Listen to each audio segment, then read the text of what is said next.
Q4 is a time of year where consumers spend a substantial amount of money, making it the most profitable time of the year for dropshippers. In this video, I'm going to go through my exact blueprint for Q4 to make sure you guys could potentially get a piece of this pie, because again, Q4 is going to be insane. I'm not just going to cover ad strategy because that is important, but it's not everything with Q4. For Q4, you have to find great products, you have to also find great suppliers and make sure your ads are on point, and also have a definite scaling strategy. You also have to have your payment processors in line, and then also make sure that your bank will allow you to spend a lot of money. During Black Friday weekend, I should be spending anywhere from $20,000 to $50,000 a day, every single day for 3 or 4 days, and that is going to require myself to do a lot of stuff to make sure that I am prepared for that. I'll also briefly touch on email marketing and your daily ad spend limit, because that is a big concern if you are looking to scale massively with Q4. Before we get into it, be sure to leave a like and click subscribe. But now that that is out of the way, let's get into my computer and go through everything in regards to my Q4 strategy. Okay, I'm editing this video right now and I basically finished and realized I didn't mention that Christmas is part of Q4.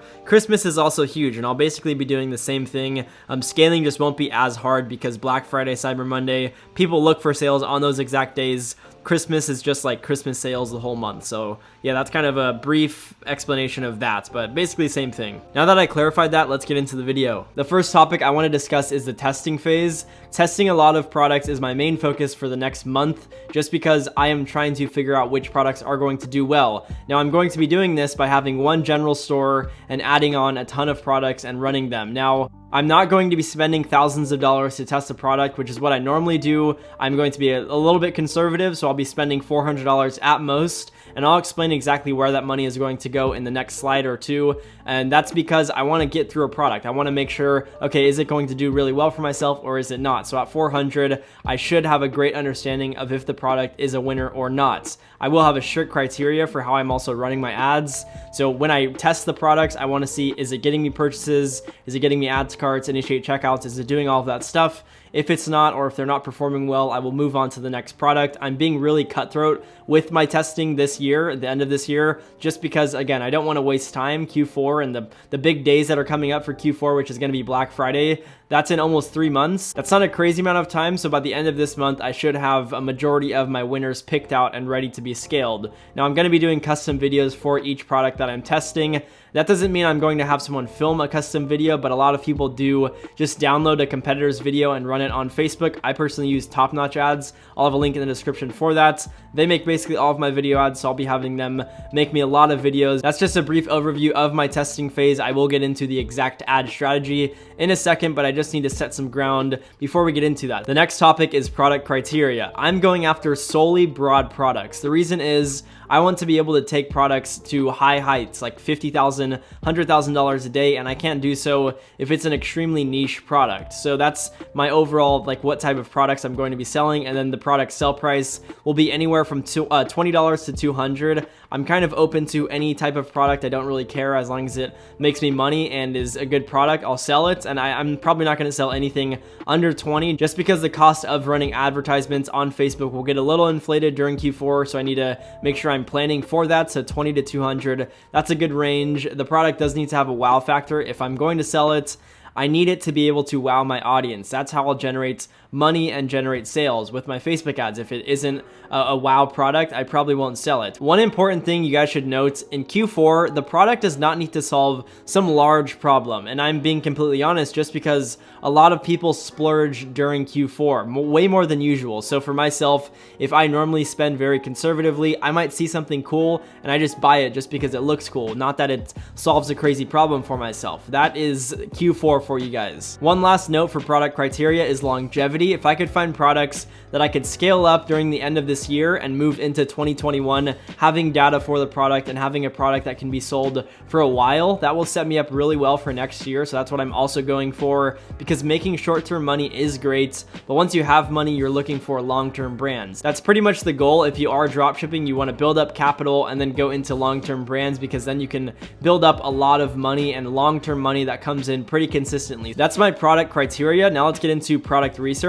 In order for myself to find 3 to 5 complete bangers that I can scale during Q4, I'll need to test 10 to 20 products, which is a lot more than usual. I'm normally testing 5 products and 3 work. It's not like I'm testing millions, but in this case, I need to find products that work really, really well. More than 3 to 5 will probably work well, but I do need products to perform above average so that I can be confident in doubling down. What I mean by that is getting a ton of custom content, building out the site way better than usual, and creating an overall brand for the product. Because what I'm going to be doing is taking the product from the general store, pushing it to a one product store, and running it like that, creating an overall perceived brand for the product, because that will help myself sell the product a lot better than if it was just staying on the general store. With that in mind, my product research is basically going on my Facebook feed and scrolling through my feed looking for good products that are popping up. Now that does work really well, but it is pretty time consuming. There's this other website that I use personally. I just started using it yesterday, I believe, and I found a lot of good products that I will be testing. It's just like AdSpy, which AdSpy basically pulls all of the Facebook ads being ran,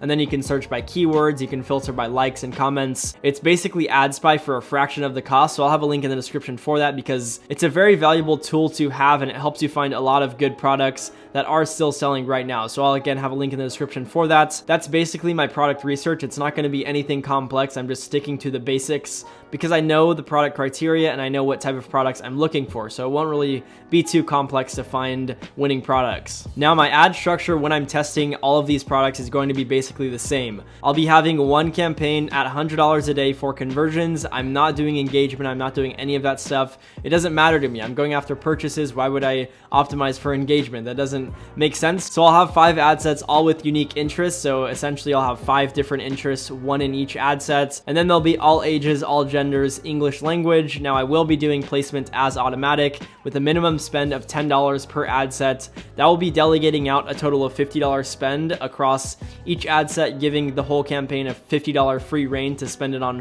whatever other ad set. I do that because I need to get accurate data on each individual ad set to see if I have to rule the ad set out or if it performs well at the similar spend as other ad sets. So that's kind of why I do that. And then I'll be doing 1 creative per product. I'm not going to do 2 or 3. If the product does start to work well, I definitely will get other creatives and throw those into the mix. But when testing, I will be just running 1 creative. Setting up the ads and running the test campaigns, that stuff's pretty easy, but analyzing the results, that's where a lot of people get pretty confused.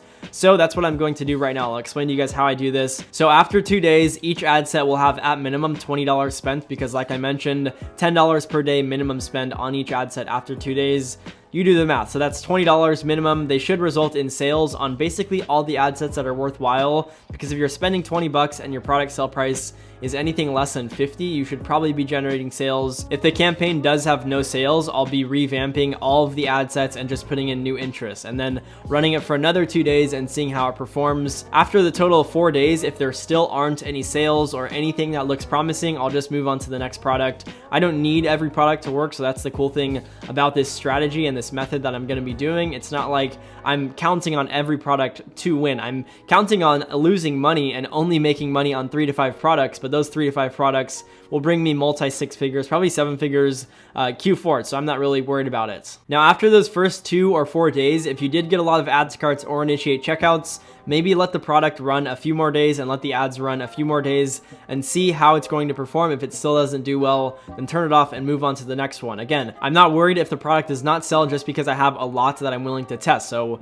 it's not a big deal if every few products doesn't really work well. Scaling during Q4 is going to be a bit different than normal scaling because a lot more people are going to be on their phones and their computers, meaning you can spend a lot more money. Before Black Friday and all of that stuff comes around, I will have already scaled up the product because I need data. That's the valuable part. You want to get into Black Friday with a ton of data, knowing which ads are going to perform well. You don't want to go into it blind. Some people wait till a week prior to actually test the product and find the winner, and then they launch the ads on Black Friday and it doesn't perform well, and then they're confused why they didn't make money. People like myself will already know what their winning products are moving into November. So we're all preparing for that, and we will know exactly who we're looking to target. So you need to collect a lot of data before you ever get close to November if you want to make a lot of money with Black Friday. For myself, my goal is to spend $25K profitably on each product that I'm looking to scale during Black Friday and all that whole weekend. The reason is I need Facebook to know who my target audience is, and the reason is I'm going to be running a shit ton of no interest campaigns. Essentially what that is, you set up a campaign and you run ad sets with no interest. It's just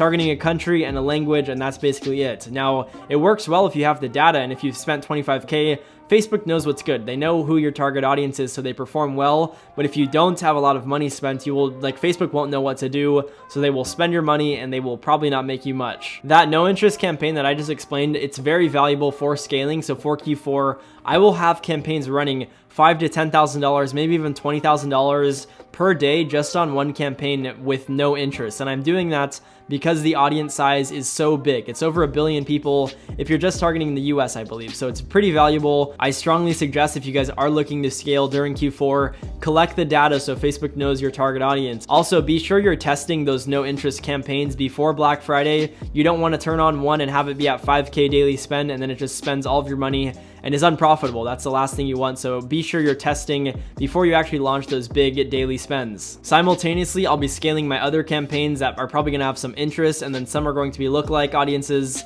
some will be super lookalike audiences, all of those, whatever is profitable. I'll be scaling up the budget a lot during Black Friday and Cyber Monday and that whole weekend. Now, all of that stuff that I just covered, very important, but you also have to have your suppliers in check. You have to have payment processors in check. Your bank needs to let you spend a shit ton of money every single day if you want to scale, and there's a lot more. So I'm going to cover a lot more in this video. So if you just wanted to learn like the ads and all that stuff, that's fine, but stick around and I'll talk about suppliers and more. So yeah, let's just get into it. Before I test a product, I always contact the supplier, whether it's on Alibaba or AliExpress, because I want to focus on building a good relationship with them. That can lead to faster processing times, better costs. Overall, you just want to have a good relationship with your supplier because they are the make or break of your business. The top products that I will be selling this year, I will have all in the US because I want to provide fast shipping for my customers. That will generate me a lot of money because just literally saying that I ship out of California or like I have fast shipping, that's a sell point. So if people see that they're going to have to wait 2 weeks for a product, that may scare some people off because they're like, oh, it's coming from China, like no thank you, because of everything going on in the world. I can't say that word, I don't think, but they get scared of it right now, especially. Overall, people just get kind of freaked out about products coming from China. So I definitely am going to be having a lot of my products in the US just because it will benefit myself and the customers a lot. The last thing you want is to have generated thousands or hundreds of thousands of dollars and have a supplier who can't even fulfill the orders. So I'm not joking when I say like contact your supplier and make sure they can handle it. I had one supplier last year couldn't handle volume, and making sure that it's not an issue this year. So that's one thing that I want to discuss. The next thing is staff expansion. Building out a team to manage certain tasks for your dropshipping stores during Q4 is needed if you are looking to do 6 or 7 figures this Q4. It's just essential. Like I've tried running 6-figure stores by myself and I'm miserable because I have no time to do anything. Like talk to my family, I don't have time. Hang out with friends, don't have time. Go eat food, I literally have no time to do anything when I was managing stores on my own. It's just not fun at all, and it's like, what's money without having time? That's just like dumb. So some of the tasks you can outsource: customer support, order fulfillment, store setup, product research, and ad creative production. I have pretty much all of that outsourced. I still do product research and I also still run ads, but most, like all of that other stuff, it's outsourced. I don't build my own websites, I don't create my own ads. Sometimes I'll help with building the website, but not really much. I have most of it outsourced. Even content creation, I sometimes do it depending on the product, but most of the times I'm pretty hands off of the stores aside from running ads and picking the products. Now this will cost money to hire VAs, but again, you will have a life, which is something I didn't have when I was running stores on my own. So just make sure that you understand it's not bad to hire people out and to let other people have some money of your store if you want to have some more time on your hands. And also during Q4, you need to make sure you have fast response times, fast everything, and if you don't, you will suffer. Okay, the next topic is payment processors, because a lot of people do not know what's up with payment processors. So during Q4, your revenue is going to be spiking if you are taking it serious, which means I need to let my payment processors know what I'm doing, or else I'll be throwing up tons of red flags and I will probably get tons of holds on my money, which I don't want because I need good cash flow and I need all of my money to be coming in quickly. So doing something as simple as just emailing them or getting on a phone call, if you can call your payment processor, letting them know, hey, I'm going to be doing pretty big revenue the next week or the next few months. So if you see a crazy increase in daily revenue, please do not like do anything crazy or don't put my account on hold. Essentially, you just want to make sure they know that you're going to be doing bigger numbers, so that way when they see the spikes, they don't do anything drastic to your account. Something else that is important is email marketing. So during Q4, your revenue should be 20 to 30% mainly from email marketing, which if you're doing 500K a month, that's going to be around $100,000 plus just from email marketing. It's very important and it can make you a lot of money, but like so many people don't even have it set up, including myself. I hadn't had emails done until this year, and now that I see the value in doing email marketing, I never think twice about having a company set up my emails for myself. So the past 5 days, I've generated like $5,000 from one of my stores just from emails. Definitely look into getting your email marketing on point. If you guys do need a good email marketing agency, you can DM me on Instagram. I'll have a link in the description, and then I can refer you to the agency that I work with. It's not my agency, but they do all of my emails for my stores, and they make me a good amount of money. It doesn't really cost a lot, and it's pretty valuable if you're doing big volume or really any revenue. The next topic is in regard to debit card and credit card spend limits. During Q4, I plan on spending a lot of money on ads during that whole Black Friday, Cyber Monday weekend. It should be from 20,000 all the way up to 50K every single day. In order to do so, you need high spend limits. So you need the bank to allow you to spend the money, or if you have a credit card, you need one that has high limits. If you don't have a high limit credit card, that's not a problem. Just call your bank, tell them what you're doing. Like, you don't have to tell them exactly what you're doing, but just say, hey, I'm going to be spending more money today. I need to increase from $10,000 to $50,000, and they should let you because it's your money. I don't see why they wouldn't. I've done it before and it's not an issue. So do that, and then if you just want to do that every single day for whenever you're spending the money, banks will allow you to temporarily do it. If you even do it every single day, it will expire at midnight, and then you can just do it the next day. I do it all the time. Now, if you are looking for a high limit credit card, I strongly suggest the Amex Business Gold.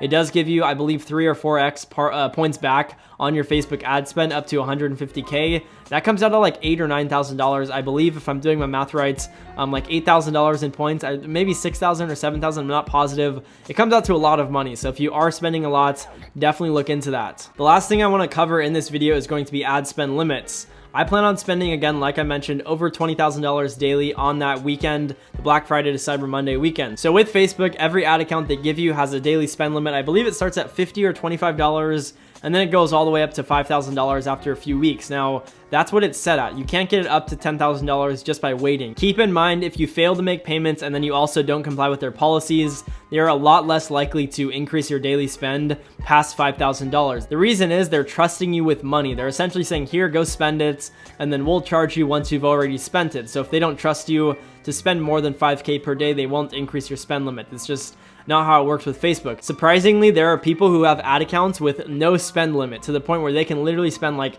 multi-six figures in one day on one ad account, and Facebook will not give them any headaches, which is completely insane. Now, if you do have a new ad account, I strongly suggest you get to spending like right now, so that after a few weeks, your ad account can now spend 5K per day, because it takes a while. It's not like it's one day or it's not like it's 5 days. It takes a few weeks. So just make sure your ad accounts get to that 5K daily spend limit, because that is where you want to be for the Black Friday season. That's going to wrap it up for my Q4 strategy. Pretty simple and straightforward. Again, I'm going to be pretty cutthroat with my ads and just make sure that I'm testing to find absolute bangers to scale during that Black Friday, Cyber Monday period. Hope you guys got massive value from this video. If you did, leave a like and click subscribe if you have not already. And then if you have video recommendations or questions or concerns, drop those in the comment section below. But other than that, again, hope you guys got massive value from this video, and I will see you guys in the next one.